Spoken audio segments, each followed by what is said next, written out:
Are you unknowingly sabotaging your fitness progress and risking injury every time you hit the gym?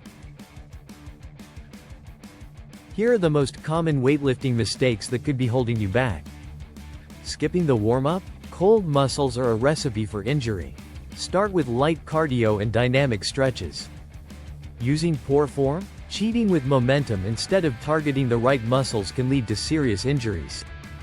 Lifting too quickly? Slow down to increase muscle tension and maximize your strength and size gains. Focusing only on isolation exercises? Engage multiple muscle groups with compound moves like squats for better results. Choosing weights that are too light? Challenge yourself with heavier weights to stimulate muscle growth. Ignoring lower body workouts? Strong lower body and core muscles are crucial for preventing injuries and improving mobility. You don't want to skip any major muscle groups. Compound exercises like squats, deadlifts, and presses are vital to building strength. Do not skip the basics for overcomplicated exercises that will ultimately lead to injury.